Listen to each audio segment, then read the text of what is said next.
Cansado demais para fugir. Vem, entende?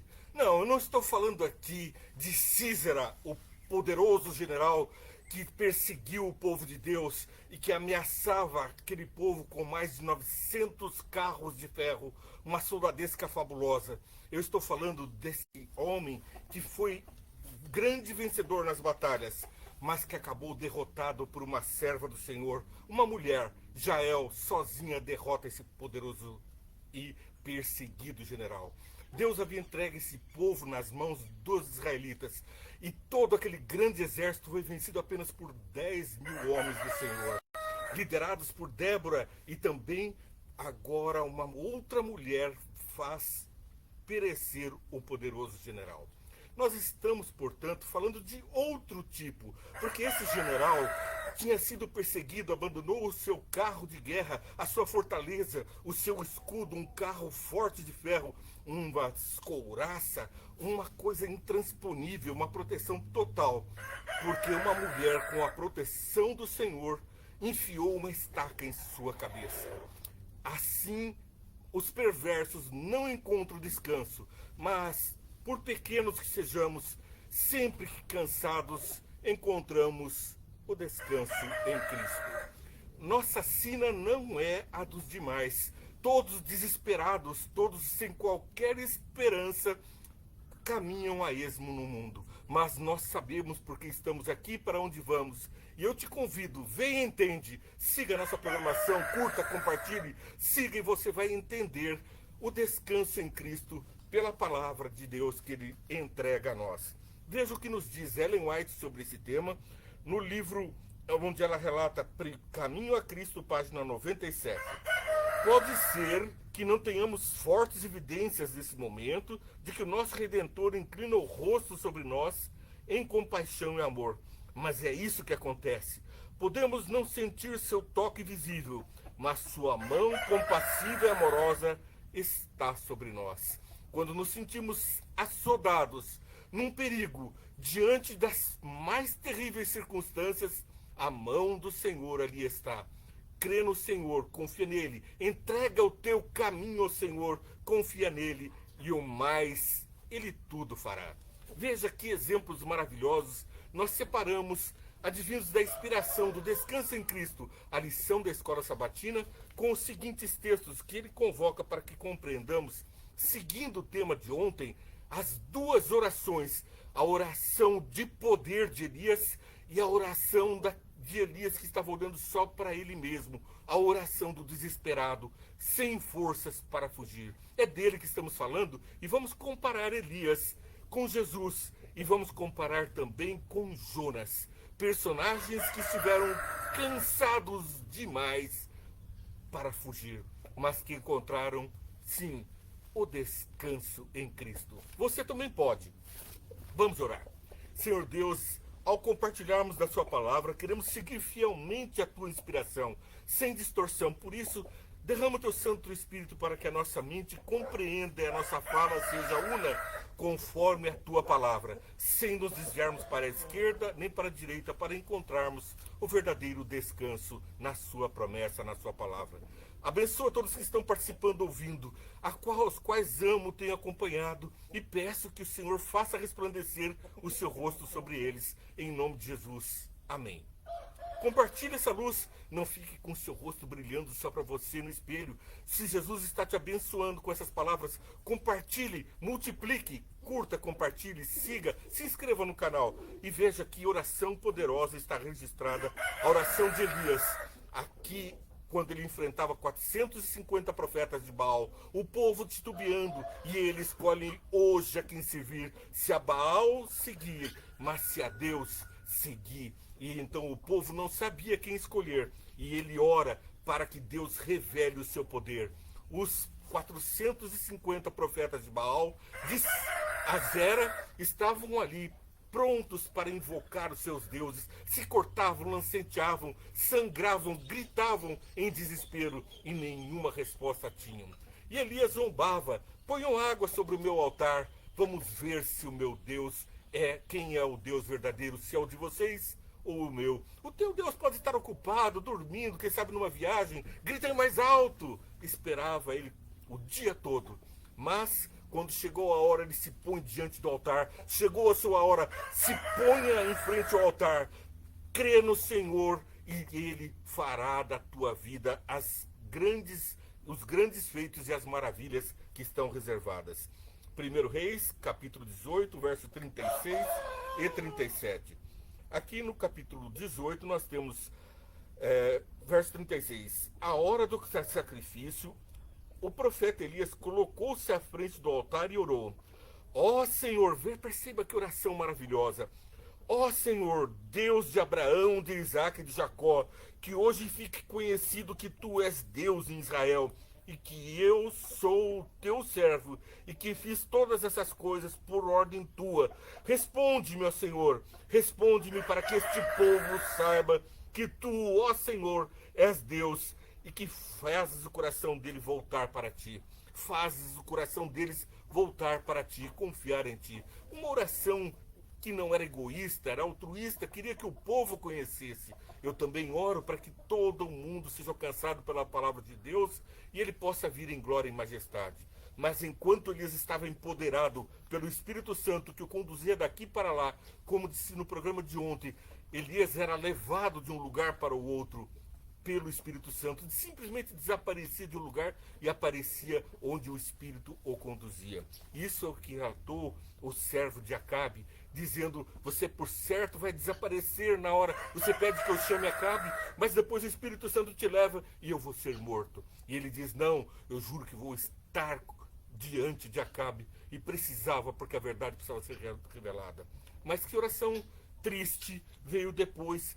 Logo depois, não passou nem muitas horas, ele havia vencido, morto os 450 profetas, vencido diante do Senhor a guerra que era de Deus e não dele. E agora ele enfrenta a guerra pessoal. 1 Reis, capítulo 19, versos 3, 4 e 5. Veja só, Elias teve medo e fugiu para salvar a vida. Em Berseba de Judá, ele deixou o seu servo e entrou no deserto, caminhando um dia. Chegou a um pé de giesta, sentou-se debaixo e orou, pedindo a morte. Já tive bastante, Senhor, tira minha vida, não sou melhor dos que os meus antepassados. Depois disso, deitou-se debaixo da árvore e dormiu. A história é igualzinha à de Jonas. Guarde na memória. Ele se deprime diante de perceber que ele poderia ter ficado lá e enfrentado o restante de Jezebel. Ele que vencera 450 profetas, fugia agora de uma mulher. Mas Jezabel, aquela horrível rainha do mal, estava perseguindo a ele. E ele confiou nas suas próprias forças e encontrou no deserto a fuga. Agora ele fala, já tive bastante, Senhor, tira a minha vida, não sou melhor que os meus antepassados. Levante e coma, é a resposta do Senhor. O anjo vem a ele. Elias olhou ao redor, ali junto à sua cabeça, havia um pão assado sobre brasas quentes e um jarro de água. Ele comeu, bebeu o pão que os anjos lhe prepararam e voltou a dormir. Nossa vida muitas vezes nos leva a grandes momentos de aflição, extenua-se as nossas forças, a nossa emoção não resiste mais, o nosso físico está por uma fibra só. E agora estamos diante da caverna, dormindo. Desperta, ó tu que dormes. Veja a mensagem, verso 7 do capítulo 19 de 1 Reis. O anjo do Senhor voltou, tocou nele e disse, levante-se e coma, pois a sua viagem será muito longa. Agora a vitória é garantida. Elias se mostra um poderoso servo do Senhor. O Senhor lhe disse, saia para o monte e na presença do Senhor, pois o Senhor vai passar. Ele também diz, no verso 8, então ele se levantou, comeu, bebeu e fortalecido com aquela comida, viajou 40 dias e 40 noites até chegar a Horebe, o monte de Deus. E ali entrou numa caverna e passou a noite. Veja, ele que estava sem forças e pedia a morte, diante de uma oração respondida, come o pão dos anjos e forte caminha 40 dias e 40 noites rumo ao seu destino, que era fazer a obra do Senhor. Veja, a vitória de Elias foi tão grande que depois ele foi elevado aos céus numa carruagem de fogo. uma carruagem de fogo o transportou. O Espírito Santo que ele deixou conduzir a sua vida, que o levava daqui para colar, o levou para os céus. E foi o mesmo Espírito Santo que trouxe Elias para consolar Jesus, junto com Moisés, no momento em que Jesus estava suando sangue. Vamos ver isso daqui a pouquinho, aqui mesmo, aqui e agora. Bem, 1 Reis 18, versos 6 e 7, falam dessa triste oração: tira a minha vida. Mas Jonas não fez diferente. Jonas capítulo 1, verso 3. Mas Jonas fugiu da presença do Senhor, dirigindo-se para Tarsis. Deus tinha mandado que ele fosse a Nínive para pregar o evangelho. Ele detestava os ninivitas, inimigos do povo de Israel. Não queria que eles se convertessem, não queria levar a eles o evangelho. E então fugiu do Senhor e foi na direção oposta para os fins do mundo, um lugar mais longe possível. Na embarcação que ele pagou a passagem, ele foi ao porão para esconder-se do Senhor. Dirigindo-se para Tarsis, desceu na cidade de Jope, onde encontrou um navio que se destinava para o porto. Depois de pagar a passagem, embarcou para Tarsis. Tarsis, o lugar mais distante que poderia para fugir do Senhor. Depois nós vemos ainda no verso 5. Enquanto isso, Jonas tinha descido ao porão e deitava-se para dormir profundamente. O capitão dirigiu-se a ele e disse: como você pode ficar aí dormindo? Levante-se e clame ao seu Deus. Talvez ele tenha piedade e nós não morramos. Ele estava também como Elias, à beira da morte, mas estava dormindo. Na fuga do Senhor, sem Deus, nós ficamos desfalecidos. A fonte da vida está ali, à nossa disposição, mas nós viramos as costas e nos escondemos em nossos problemas. Fugimos de toda a providência divina e nos encontramos no calabouço, no porão de um navio, numa caverna sombria, vendo apenas a morte. Mas olha o que acontece no capítulo 2 de Jonas. Dentro do peixe, Jonas orou ao Senhor, o seu Deus, e disse: em meu desespero clamei ao Senhor e ele me respondeu. Do ventre da morte gritei por socorro e ouviste o meu clamor. Jogaste-me nas profundezas, no coração dos mares. Correntezas formaram um turbilhão ao meu redor. Todas as tuas ondas e vagas passaram por sobre mim. Eu disse: fui expulso da tua presença, contudo olharei de novo para o teu santo templo. As águas agitadas me envolveram e o abismo me cercou. As algas marinhas se enrolaram na minha cabeça. Afundei até chegar aos fundamentos dos montes, a terra embaixo, cujas trancas me aprisionaram para sempre. Mas tu trouxeste a minha vida de volta da sepultura, ó Senhor meu Deus. Quanto a minha vida já se apagava, eu me lembrei de ti, Senhor, e a minha oração subiu a ti e o teu santo templo. A tua vida está turbulenta, você está no fundo da caverna, no fundo do mar, tragado por um peixe poderoso, uma baleia que afunda contigo para as entranhas do mar. Você só vê ali destruição, pouca luz há para você. É ali que brilha a luz de Deus para o teu coração. Veja, o que eu prometi cumprirei totalmente. A salvação vem do Senhor. Ele faz uma promessa ao Senhor, ele vai ao templo, ele vai cantar a Deus. O Senhor deu ordens ao peixe e ele vomitou o Jonas em terra firme. Levou o Jonas pertinho de Nínive, porque ali não há praia, mas junto ao próximo lugar, junto a Nínive, ele então faz uma caminhada e sai convertendo pessoas. Mas, veja que triste, Jonas não havia desistido de destruir aquele povo. A sua mensagem era: Deus vai destruir vocês. E agora ele encontra-se com Deus para a prestação de contas. O povo se arrependera e isso comovera o coração de Deus. Deus sabia que a pregação ia comover aqueles corações duros, aquele coração que daria origem futuramente a Sodoma e Gomorra, cidades pervertidas que quiseram estuprar anjos, currar anjos. Homens com uma sina desgraçada estavam se convertendo a Deus, retardando o poder de Satanás sobre aquela nação.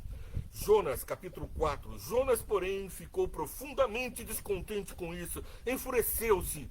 Ele orou ao Senhor: Senhor, não foi isso que eu disse quando eu estava em casa? Foi por isso que eu me apressei em fugir para Tarsis. Eu sabia que tu és Deus misericordioso e compassivo, muito paciente, cheio de amor, e que prometes castigar, mas depois arrependes. Agora, Senhor, tira minha vida, eu imploro, porque a minha é melhor morrer do que viver. Um falso profeta havia profetizado a morte dos ninivitas. E agora ele estava enfrentando o amor de Deus, que ele queria para si, mas não queria compartilhar. Então Deus precisava mostrar a ele o verdadeiro e útil amor de Deus. Ao nascer do sol, Deus trouxe um vento oriental muito quente e o sol bateu na cabeça de Jonas. Jonas já tinha ido para um lugar alto, num lugar quente, e fez uma cobertura para ver a destruição, para ver se Deus ainda destruiria aquele povo, se por acaso aquele povo se perverteria e seria finalmente destruído. Deus trouxe o vento oriental muito quente, o sol bateu na cabeça de Jonas, ao ponto de ele quase desmaiar. Com isso, desejou morrer e disse: para mim seria melhor morrer que viver. Quantas vezes nós, servos do Senhor, dizemos: é melhor morrer do que viver? Não bendizemos ao Senhor e amaldiçoamos a nossa vida. Fazemos o que a mulher de Jó disse a Jó: amaldiçoa o teu Deus e morre. Alguns em fuga porque estão contra Deus e encontram uma estaca na cabeça colocada por uma mulher.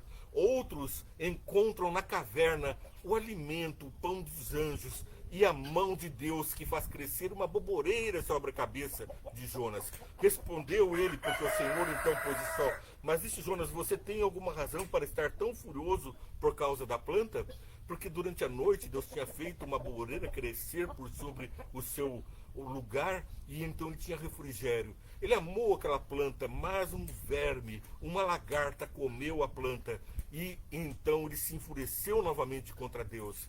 E então ele responde: é justo sim. Respondeu ele: sim, tenho, estou furioso ao ponto de querer morrer. Você tem pena dessa planta? Disse Deus no verso 10 do capítulo 4 de Jonas. Você tem pena dessa planta, embora não a tenha podado, nem tenha feito crescer. Ela nasceu numa noite e numa noite morreu. Contudo, Nínive tem mais de 120 mil pessoas que não sabem distinguir entre a mão direita e a esquerda. Além de muitos rebanhos, não deveria eu ter pena dessa grande cidade? Deus se apieda de nós, porque quando nos arrependemos, desviamos dos maus caminhos, Ele está pronto a nos socorrer. Ele nos envia mensagem. O Santo Espírito reclama bom comportamento nos nossos ouvidos. E então Jonas se converte. Aquele profeta que estava levando a conversão a outros, agora é convertido. Bom, nós vemos agora Lucas 22, 42 a 46. Indo para a finalização do nosso programa: Pai, se queres, afasta de mim este cálice. Quem é que foi disse isso? Jesus. Agora é Jesus quem está experimentando do cálice da sombra e da morte. Pai, se queres, afasta de mim este cálice. Contudo, não seja feita a minha vontade, mas a tua. Apareceu então um anjo do céu e o fortalecia. De novo o anjo traz o pão do céu, agora o alimento espiritual.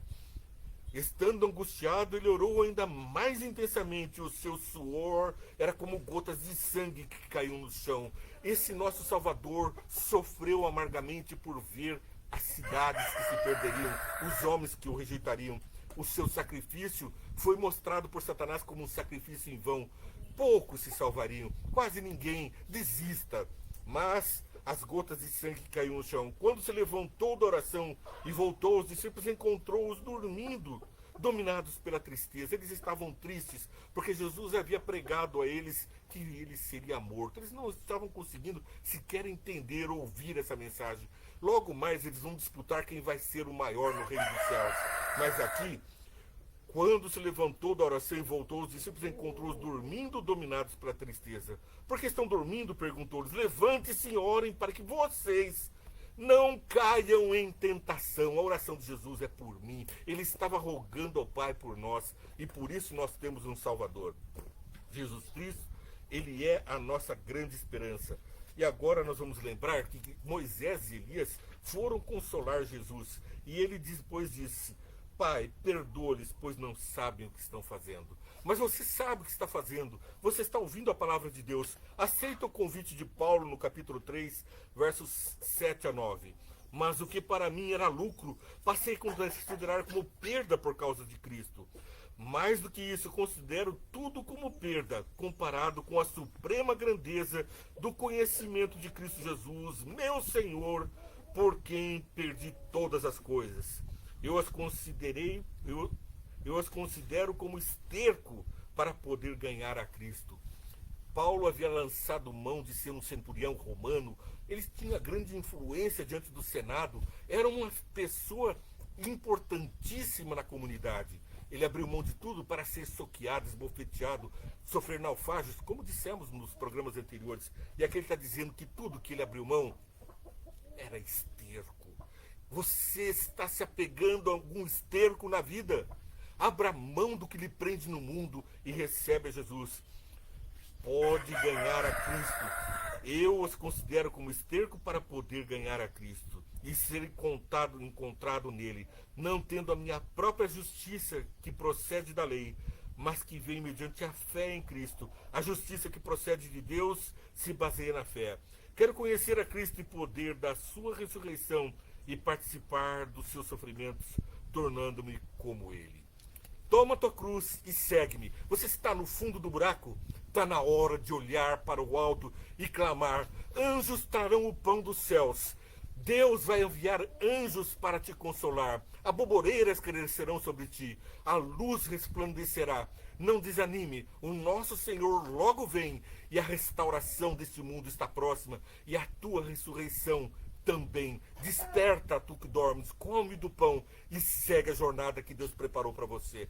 Que Deus te abençoe muito. Faça multiplicar a tua força para você correr 40 dias e 40 noites até os confins da terra. Prega o evangelho. Curta essa programação, compartilha. Siga nossos programas, toca o sininho, dá like e faz multiplicar o pão da vida a tantos que estão sofrendo no mundo de trevas. Que Deus te abençoe e aguarda você amanhã no Vem Entende. Até lá.